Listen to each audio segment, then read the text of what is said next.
Hi, this is Maria Mandarino, spiritual director, Enneagram practitioner, and licensed acupuncturist. Today, we're going to have a little bit of fun with the Enneagram and take a look at some astrology as well. We're going to look at Lucille Ball's Enneagram type and her astrological chart. And one of the things that we can do is kind of layer the Enneagram on top of the astrology. So we're going to kind of do that. And the thing with the Enneagram is anybody can say what they think somebody's type is, but at the end of the day, it comes down to what you identify with. So obviously, we're going to be talking about somebody who's not here to ask, but we can still examine it and kind of reverse engineer the Enneagram through looking at her chart because that's more of an absolute. We don't have to ask any questions. We can see the chart. So before we explore Lucille Ball's Enneagram and her chart, I wanted to ask you to like, subscribe, comment, and share. If you haven't already subscribed, please do that. Click the alert button so you get updates on when I do post new episodes. Your participation in the channel has meant everything. So I'm going to ask if you would continue to do that and share these videos and comment and give some feedback. All right. Thank you. So today we're going to look at Lucille Ball, and I did some research on her, and it probably doesn't come as a big surprise that she was likely an Enneagram 7, the enthusiast, the epicure, the adventurer. Um, she was known for I Love Lucy and the production company that she had as well. She was an industrious woman. She did a lot of things, and her career was centered around humor. So we do tend to think of type 7 around Lucille Ball's energy. Um, I did wonder, however, if she might be a 3. And I didn't really find anything that would suggest that online, but I did have the question, and if she were here, it's something I would want to ask her. What's more important to you? Is it humor to avoid pain, or is it humor to entertain people and gain their approval? So with that question, I'm going to give you some background on her. She was pretty much the queen of humor through the 1950s. Again, she was known for her sitcom I Love Lucy. She was married to Desi Arnaz, who played Ricky Ricardo. And she brought not only humor, but a particular type of wit and even physical comedy that was kind of unique to women at that time. She had incredibly quick comedic timing. That was, I think, part of her trademark. Um, and it was said that on the set, she kept a very busy work schedule in order to, I would suspect, I shouldn't say in order to, but I would suspect if she was a 7, in order to avoid feelings and emotions and that type of thing, just busy, busy, busy. She was highly productive. They said that she had an optimistic view on life, which doesn't seem out of the ordinary if you know the show, right? It was a pretty optimistic, upbeat show. Um, and that she was resilient with a can-do attitude. And if you've been around a 7, or if you are a 7, those are pretty much, trademark type 7 qualities: optimistic, resilience, can-do attitude. And if you even think of her character, Lucy, which was probably partly based on her life, or a comedic view of her life, right? When Ricky said no, Lucy found a way, and it was usually humorous. It had this 7-ish energy to how she overcame discomfort. Okay, so I think it's fair to say that at least if you look at the character of Lucy, she knew how to use humor to cope, certainly for the character, and likely that understanding came from somewhere, So 7s do use humor to cope and avoid pain or discomfort, unpleasant feelings. So something that I didn't know about Lucille Ball was in the 1930s, out of some sort of loyalty to her grandfather. I believe it was her grandfather. She was a member of the Communist Party. So following that time period, the McCarthy trials kind of followed that. So she was called upon to give testimony excuse me, because she was a member of the Communist Party some years before. They were scrutinizing people in the entertainment industry, and she was called to give testimony to the House Un-American Activities Committee. And she seemed to not be one of the entertainers that really got bogged down in that. She was called to the committee, and it was even interesting that she was married to a man who was from Cuba. So during that time, that whole, communist, discussion around being from Cuba, but she somehow rose above that, and she didn't get, bogged down in that, as a lot of entertainers did in that time period, and their careers were harmed. That didn't seem to happen to her.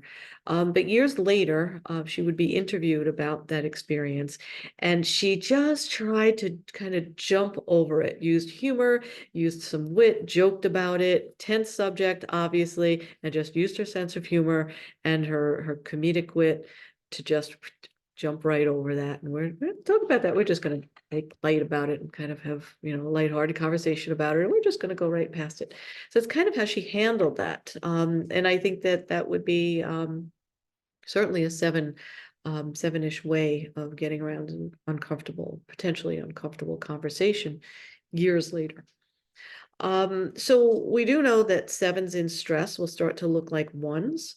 So in the research that I did on Lucille Ball, they said she was a complete perfectionist at work and very strict with the cast and the crew.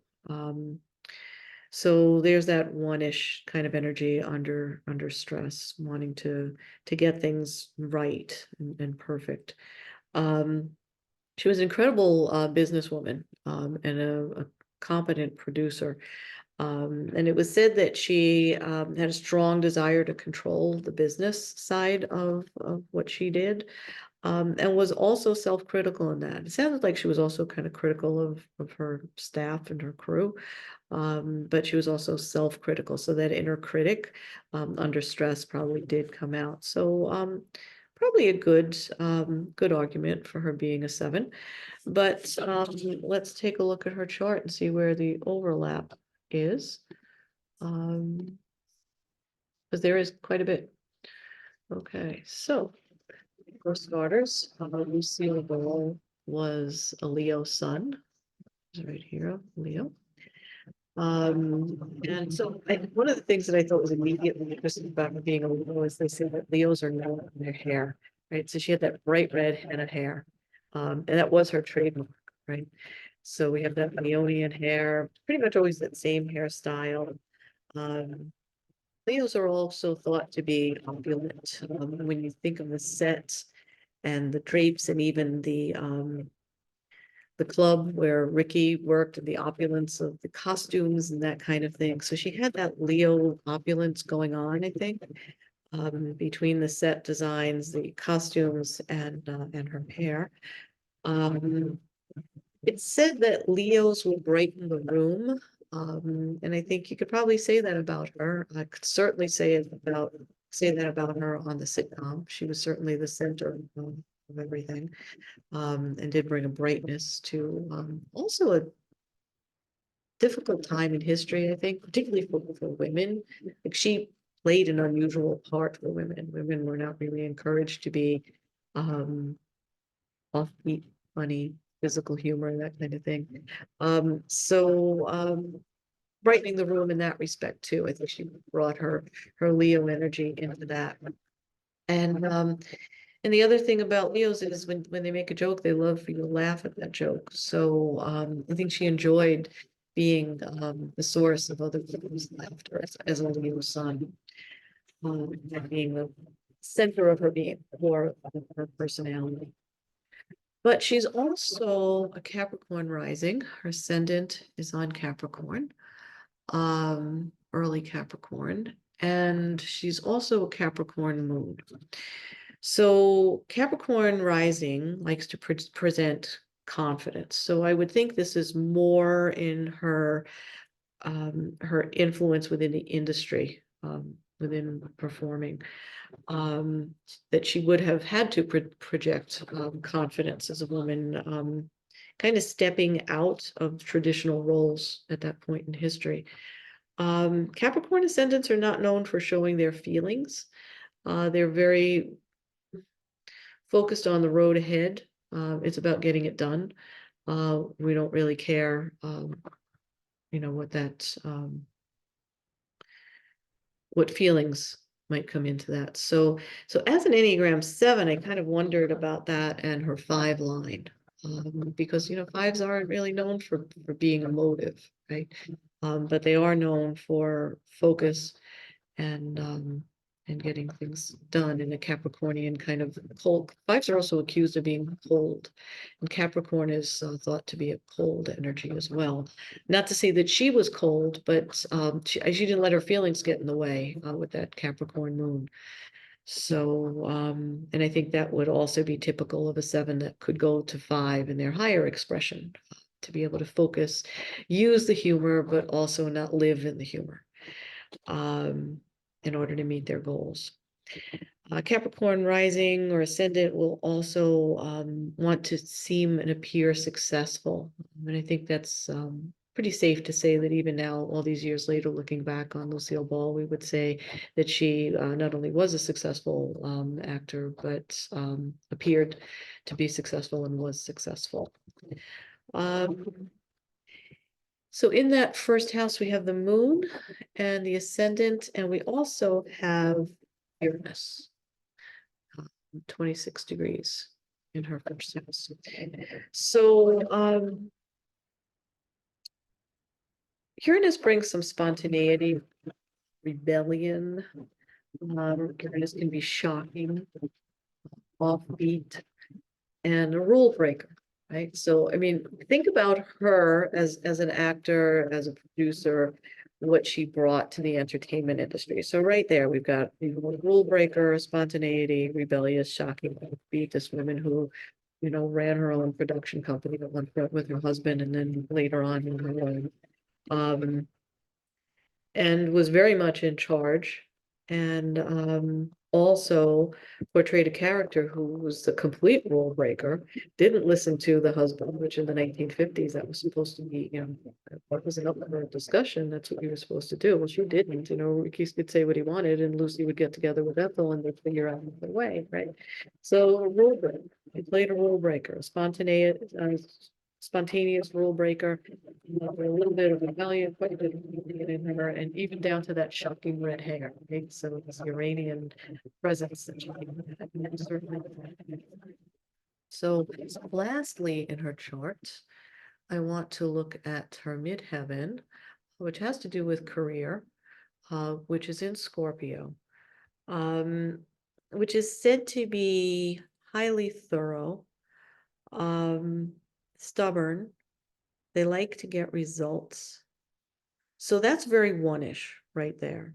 So she may have been pretty stressed in her career to bring those things to be thorough, the thoroughness of wanting to get it right, being stubborn in order to get it right, and always seeking to get the result, to get the laugh, to always hit the mark, right? So that's very Scorpio midheaven type energy, but in the Enneagram, it's very much type 1 energy.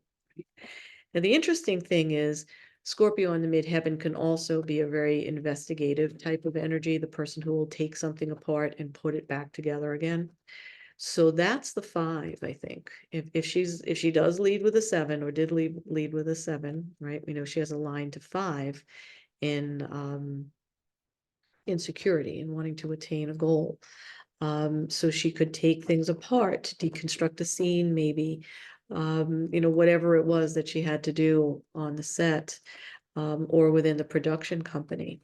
She had this investigative mind, this ability to take it apart and put it back together. So we can see that dance happening between the 7 to the 1 to the 5, through her chart.